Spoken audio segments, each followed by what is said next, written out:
கேரளாவின் கடலில் கப்பல் மூழ்கிய சூழலில் அதில் கந்தகம் கலந்த வைத்துள்ள கண்டெய்னர்கள் இருப்பதாக கேரள அரசு எச்சரிக்கை விடுத்திருக்கிறது. கடல் பகுதிகளுக்கு செல்ல வேண்டாம் என்றும் தெரிவிக்கப்பட்டிருக்கிறது. விவரங்களோடு செய்தியாளர் சந்தோஷ் இணைகிறார். சந்தோஷ், இந்த விபத்து நேரிட்டது எப்படி? இது தொடர்பாக கேரள அரசு தரப்புல என்னென்ன நடவடிக்கை எடுக்கப்பட்டிருக்கு?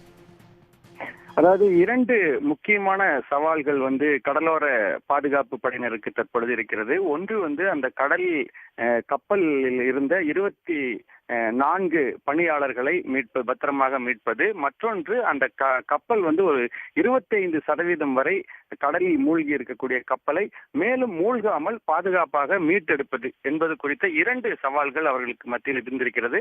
தற்பொழுது அதில் 21 பணியாளர்களை பத்திரமாக மீட்டிருக்கிறார்கள். மேலும் 3 பேரை மீட்கும் பணி தற்பொழுது தீவிரமாக நடைபெற்று வருகிறது.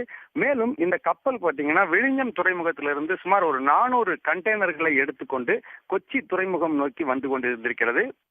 அந்த நிலையில தான், அதாவது நேற்றைக்கு புறப்பட்ட இந்த கப்பல் இன்று வந்து கொண்டிருக்கும் பொழுது கொச்சியிலிருந்து சுமார் ஒரு குறிப்பிட்ட தூரத்துல, அதாவது இந்த கடலினுடைய மைய பகுதியில இந்த கப்பல் விபத்தானது ஏற்பட்டிருக்கிறது. இந்த விபத்தானது பாத்தீங்கன்னா கொச்சி துறைமுகத்திலிருந்து ஒரு 38 கடல் மைல் தூரத்துல நடந்திருக்கிறது.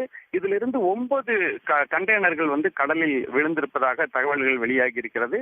அந்த கண்டெய்னர்கள் மரியன் கேஸ் மற்றும் கந்தகம் ஆயில் என்ற ஒரு வேதியியல் பொருட்கள் அந்த கண்டெய்னர்ல இருப்பதாகவும், இந்த கண்டெய்னர்கள் கிழக்கு கடற்கரை பகுதிகளை நோக்கி நகர்ந்து கொண்டிருப்பதாக, காற்றினுடைய வேகத்தின் காரணமாக நகர்ந்து கொண்டிருப்பதாகவும் தற்பொழுது தெரிவிக்கப்பட்டிருக்கிறது. எனவே மொத்தம், அதாவது கேரளாவில் உள்ள அனைத்து துறைமுக பகுதிகளாக இருந்தாலும் சரி, கடற்கரை ஓரங்களாக இருந்தாலும் சரி, அங்க இருக்கக்கூடிய மக்கள் எச்சரிக்கையாக இருக்க வேண்டும் என்ற ஒரு வேண்டுகோளை அரசு சார்பில் விடுக்கப்பட்டிருக்கிறது.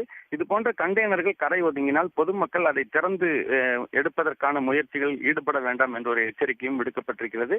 தொடர்ந்து அந்த கப்பலை மீட்கும் பணியில கடலோர பாதுகாப்பு படையினரும் அதே போல கடலோர பாதுகாப்பு படையினரும் ஈடுபட்டு வருகிறார்கள்.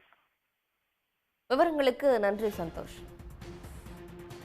உடனுக்குடன் செய்திகளை தெரிந்து கொள்ள சன் நியூஸ் பெல் ஐகானை கிளிக் பண்ணுங்க.